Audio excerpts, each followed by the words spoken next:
Hello students, welcome back to my channel. This is Neha Sharma and you are watching The Scholar Babe. Political processes की lecture series में आज हमारा तीसरा lecture है जिसमें हम बात करने वाले हैं विमेन मूवमेंट्स इन इंडिया।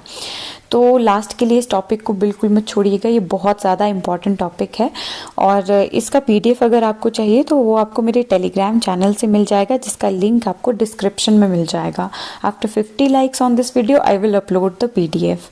तो चलिए स्टार्ट करते हैं। सबसे पहले जो विमेन मूवमेंट्स हैं इंडिया में वो बाकी सोशल मूवमेंट्स से अलग हैं क्योंकि इनकी ना हम एक क्लियर हिस्ट्री देख सकते हैं।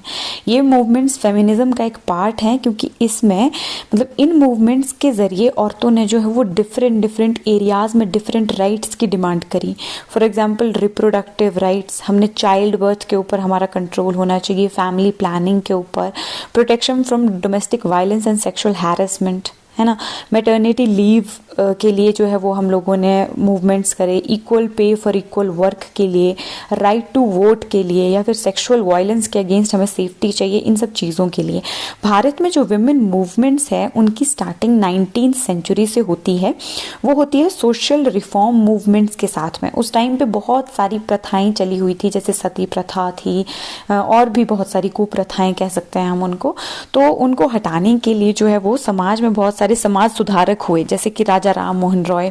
तो उन्होंने सोशल रिफॉर्म मूवमेंट्स चलाए। तो फेमिनिज्म का हम वहाँ से आगमन भारत में देख सकते हैं क्योंकि विमेन मूवमेंट्स की शुरुआत उन्हीं सोशल रिफॉर्म मूवमेंट्स के साथ में हो गई थी।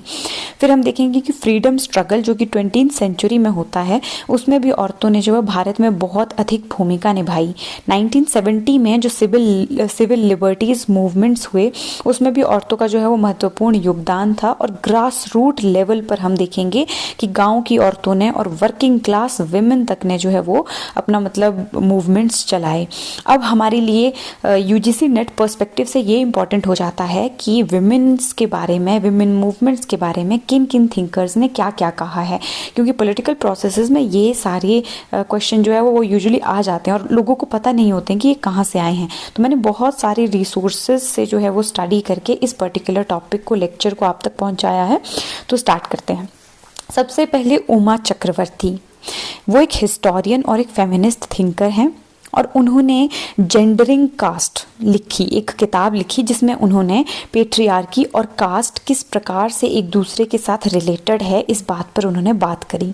उन्होंने फोकस किया कि how women are controlled both by family and caste rules, यानी कि अगर आप एक औरत हैं तो सबसे पहले आपको जो है वो मतलब फीमेल होने के नाते आपके साथ डिस्क्रिमिनेशन किया जाएगा, और अगर आप कास्ट से हैं यानी दलित विमेन है कुछ तो आपको कास्ट का डिस्क्रिमिनेशन भी सहना पड़ेगा। तो ये डबल डिस्क्रिमिनेशन और जो पेट्रियार्की है वो कास्ट से कैसे रिलेटेड है ये हमें बताती हैं उमा चक्रवर्ती। देन हम देखेंगे मधु किश्वर के बारे में। तो वो एडिटर थी मानुषी जर्नल की। ये फोकस करता है कि इस पे विमेन एंड सोसाइटी पे, ये टॉप डाउन फेमिनिज्म को क्रिटिक करते हैं और ग्रास रूट एक्टिविज्म पर फोकस करते हैं।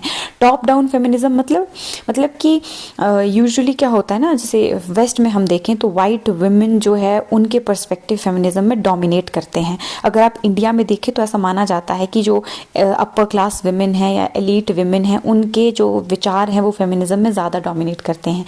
तो ये जो है वो क्रिटिक करती हैं कि ये टॉप डाउन फेमिनिज्म नहीं होना चाहिए बल्कि ग्रास रूट पे यानी निचले स्तर से हमें ऊपर की तरफ जाना चाहिए, बॉटम टू अप अप्रोच हमें लेके आनी चाहिए। ठीक है। फिर हम देखेंगे वीना मजूमदार के बारे में। उनको कहा जाता है grand mother of women's studies in India. ये बहुत इंपॉर्टेंट क्वेश्चन है कि grand mother of women's studies in India किसे कहा जाता है? वीना मजूमदार। उन्होंने फाउंड किया क्या? Centre for women's development studies. ये जो सेंटर है ये फाउंडर थी इसकी कौन? वीना मजूमदार जी।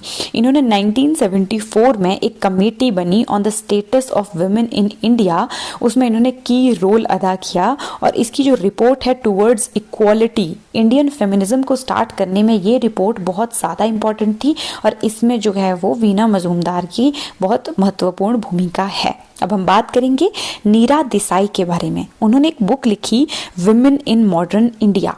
विमेन इन मॉडर्न इंडिया किसने लिखी? नीरा देसाई ने। इसमें वो कहते हैं कि women's movement is a planned organised effort women का जो मूवमेंट है वो प्लान्ड है, एक ऑर्गेनाइज्ड एफर्ट है, और एम क्या है इसका, इक्वालिटी और लिबरेशन चाहिए हमें, किसके लिए, औरतों के लिए। It needs awareness of real life problems faced by women, हमें औरतों के द्वारा जो फेस की जाने वाली रियल लाइफ प्रॉब्लम्स है उस पर फोकस करना है। फिर हमारे लिए इंपॉर्टेंट जाते हैं गैल ओमवेट। गैल ओमवेट ने लिखी एक किताब rural origins of women's liberation in India. ये जो मैं सारी किताबें बता रही हूँ ये बहुत ज़्यादा इंपॉर्टेंट है, आपने इनको नोट डाउन कर लेना है, ठीक है।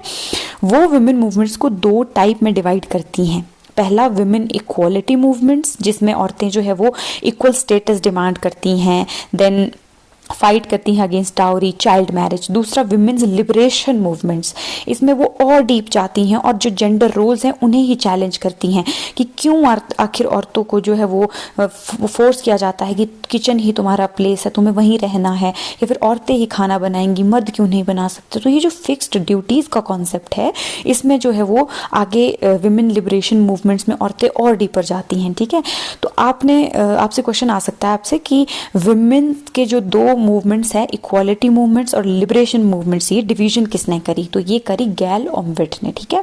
फिर हम देखेंगे कमला देवी चट्टोपाध्याय, ये बहुत इंपॉर्टेंट है और इनसे आप अगर प्रीवियस ईयर क्वेश्चन पेपर्स देखेंगे ना तो इनसे काफ़ी क्वेश्चंस आए भी हुए हैं। इन्होंने एक किताब लिखी जो नीरा देसाई ने किताब लिखी थी the status of women in India, उसमें इन्होंने हेल्प करी थी और एक चैप्टर अपनी तरफ से दिया था, focused on women's role in the freedom struggle and social reform. Freedom struggle में औरतों का क्या रोल रहा और सोशल रिफॉर्म्स में क्या रोल रहा, उन्होंने जो है वो इस पे बात करी, ठीक है। देन हमारे पास आते हैं जेराल्डाइन फोर्ब्स, इनका आई डोंट नो मैं प्रोनाउंसिएशन ठीक कर पा रही हूँ या नहीं, बट मैं तो यही कहती हूँ। इन्होंने बुक लिखी विमेन इन मॉडर्न इंडिया 1996 में।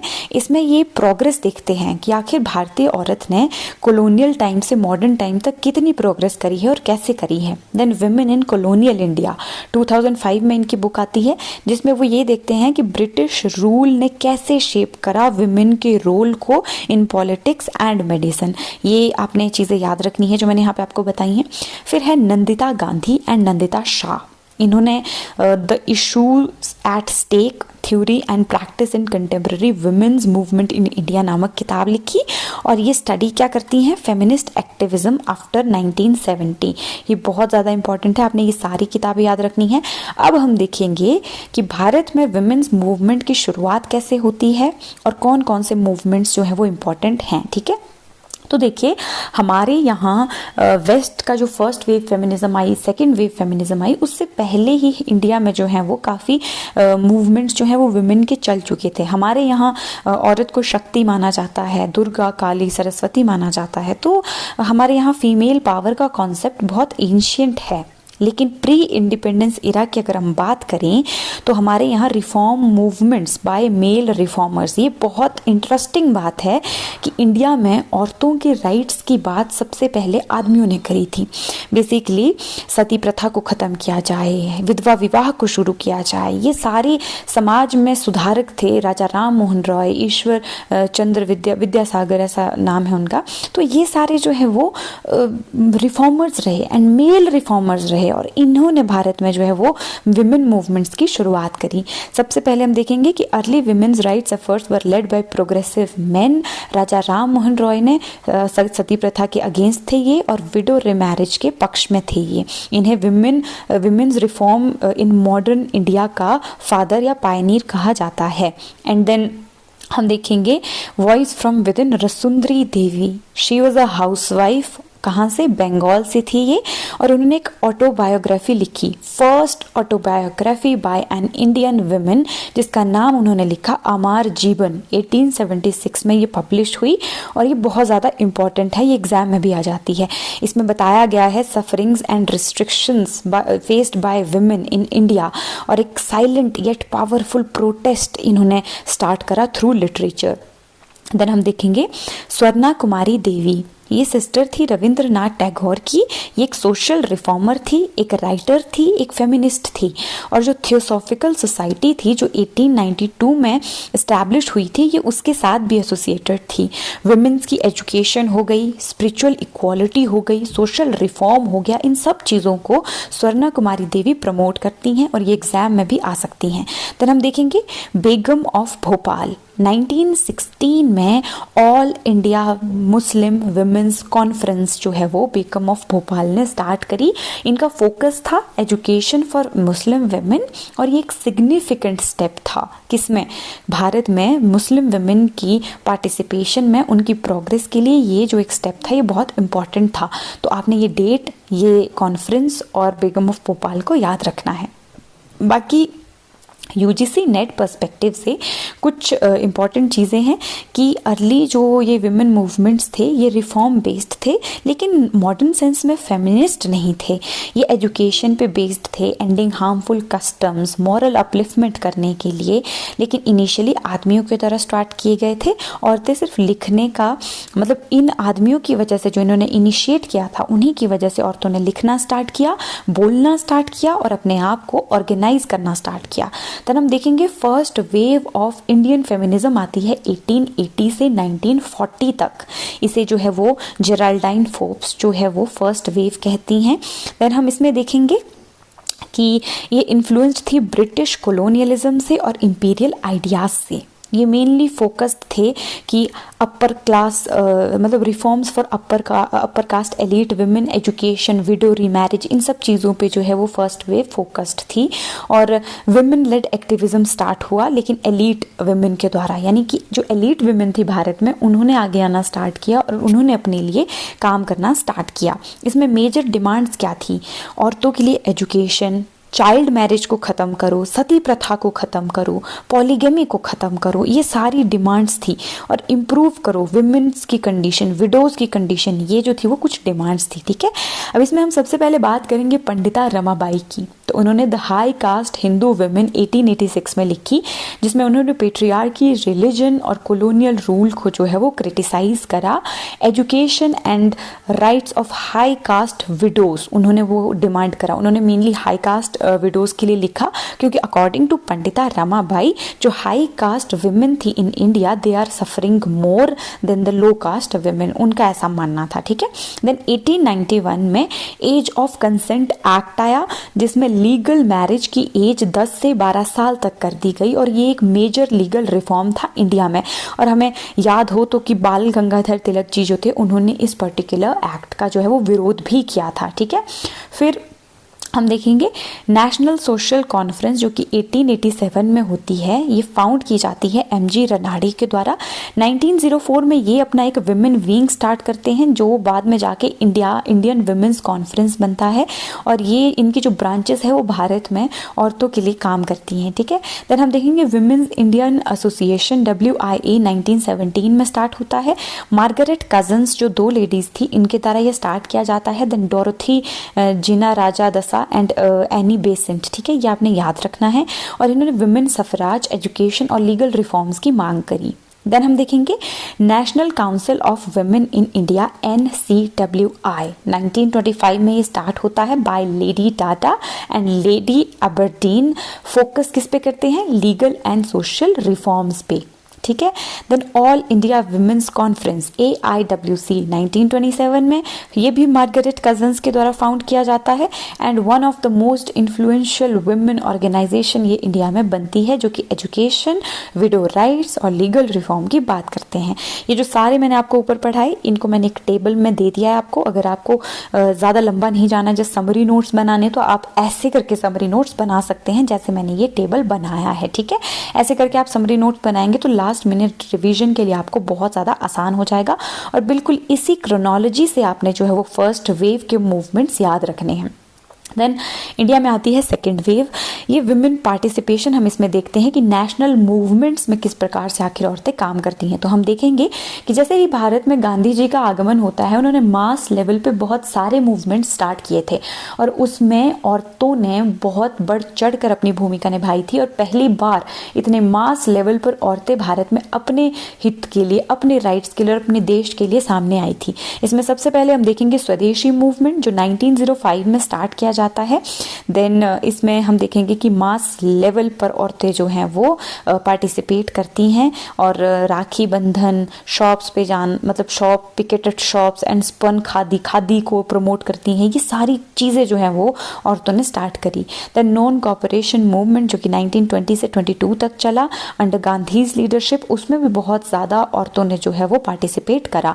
इसमें लीडर्स थी Kasturba Gandhi ji, Sarojini Naidu and Annie Besant. ये बहुत इंपॉर्टेंट लेडीज़ हैं जिन्होंने इस मूवमेंट में बहुत इंपॉर्टेंट रोल निभाया। देन सिविल डिसोबीडियंस मूवमेंट जो कि 1930 से 1934 के बीच में रहता है। तो इसमें मास लेवल पे सॉल्ट सत्याग्रह हुआ और उसमें औरतों ने जो है वो पार्टिसिपेट करा। कमला नेहरू, पेरिन कैप्टन, कमला देवी चट्टोपाध्याय, इन सब ने इसमें बहुत महत्वपूर्ण भूमिका निभाई।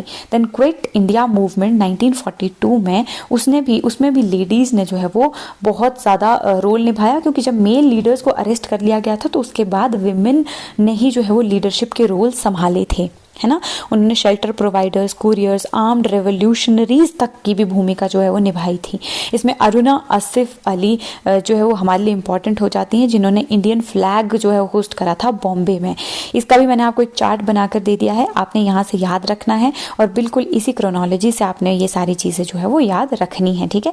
बाकी इसमें मैंने मेन लीडर्स का आपको नाम दिया है और उन्होंने क्या क्या किया वो, और ये इम्पॉर्टेंट हो जाता है क्योंकि जैसे उषा मेहता है यहाँ पे, है ना, तो उन्होंने सीक्रेट कांग्रेस रेडियो चलाया था ड्यूरिंग क्विट इंडिया मूवमेंट। तो यही आपसे क्वेश्चन पूछ लिया जाएगा कि क्विट इंडिया मूवमेंट के टाइम पे जो है वो सीक्रेट कांग्रेस रेडियो किसने चलाया, तो वो चलाया था उषा मेहता ने।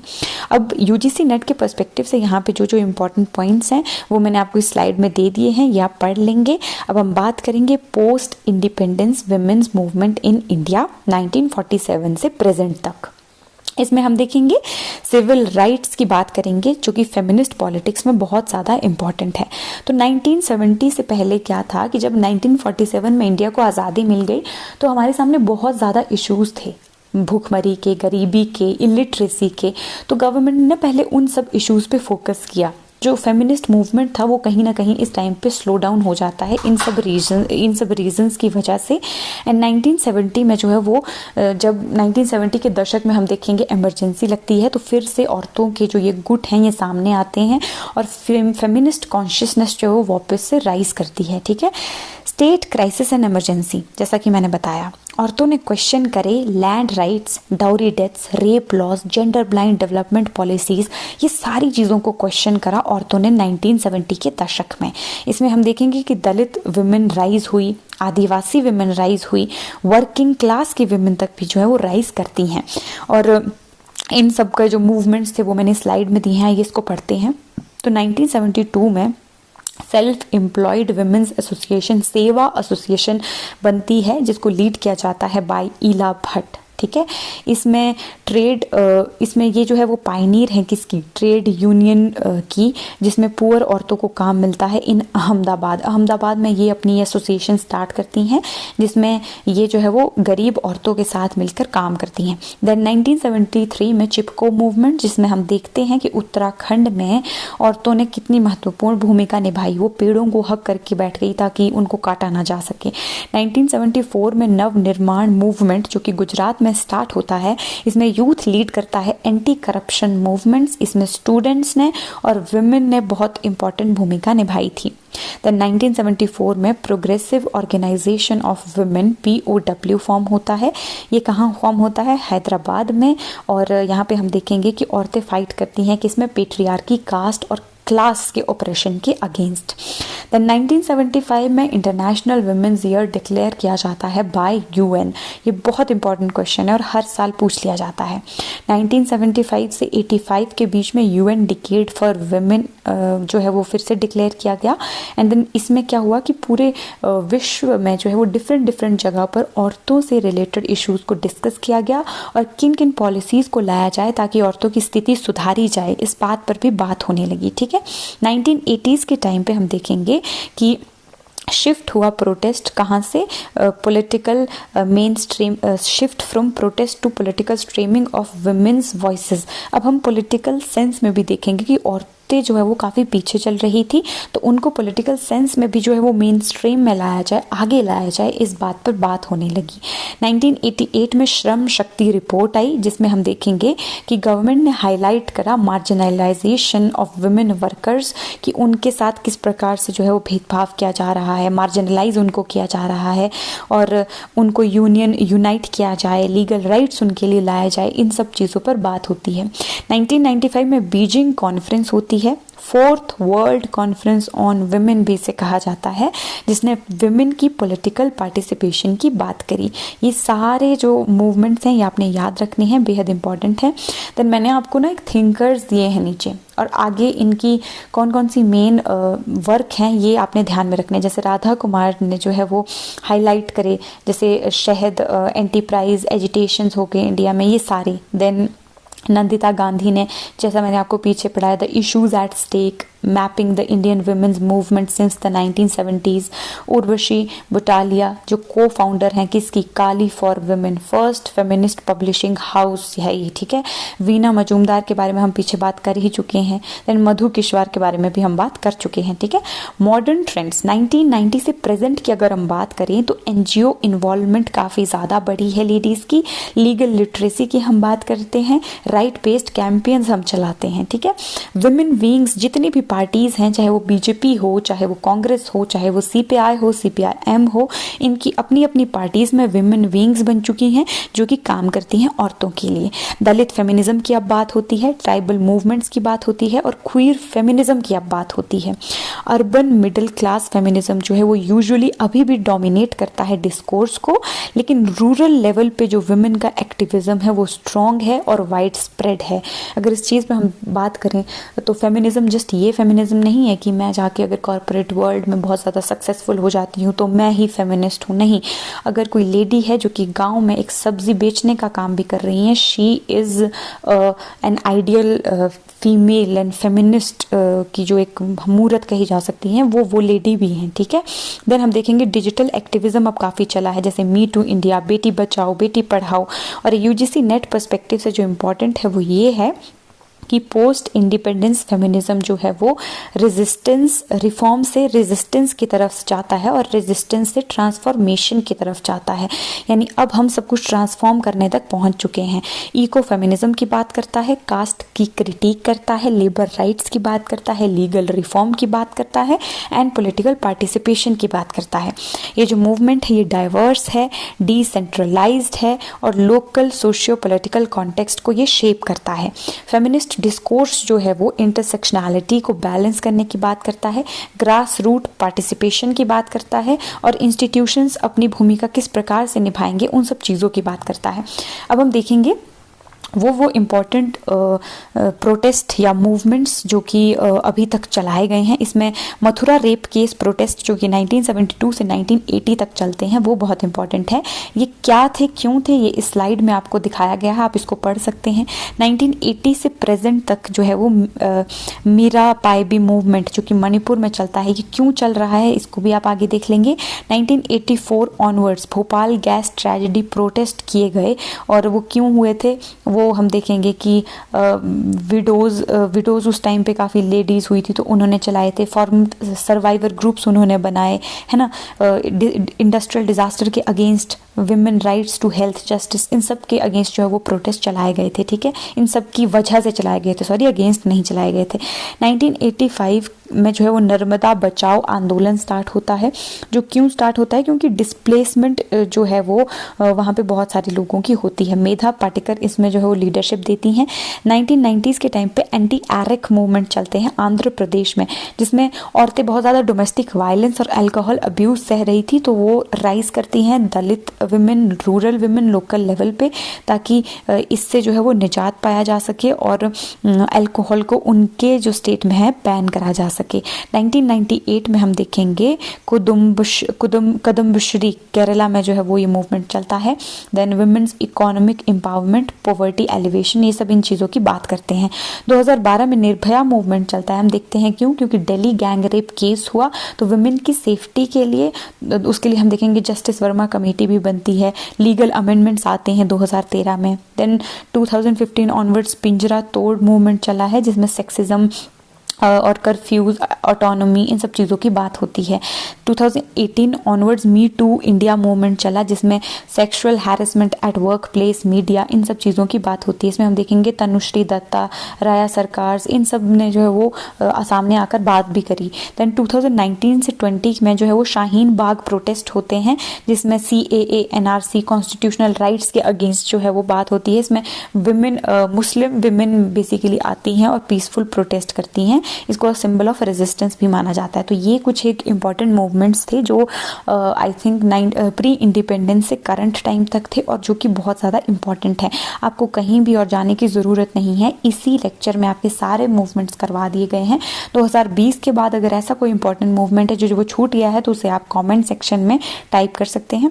बाकी ये एक कंक्लूजन है कि कैसे 19th सेंचुरी में सोशल रिफॉर्म मूवमेंट्स चले, 20th सेंचुरी में जो है वो नेशनल इंडिपेंडेंस मूवमेंट चले एंड 1970 ऑनवर्ड सिविल लिबर्टीज़ के लिए मूवमेंट्स चले। तो इसी के साथ हमारी जो है वो आज का लेक्चर ख़त्म होता है। और यूट्यूब चैनल का नाम the scholar babe, telegram channel आप डिस्क्रिप्शन से ज्वाइन कर सकते हैं। और इसी के साथ हमारा ये लेक्चर ख़त्म होता है। आप इसके समरी नोट्स बना सकते हैं और इसे टाइम टू टाइम रिवाइज करिए, ताकि एग्जाम में आपकी तैयारी बाकियों के मुकाबले ज़्यादा अच्छी हो जाए। Thank you so much.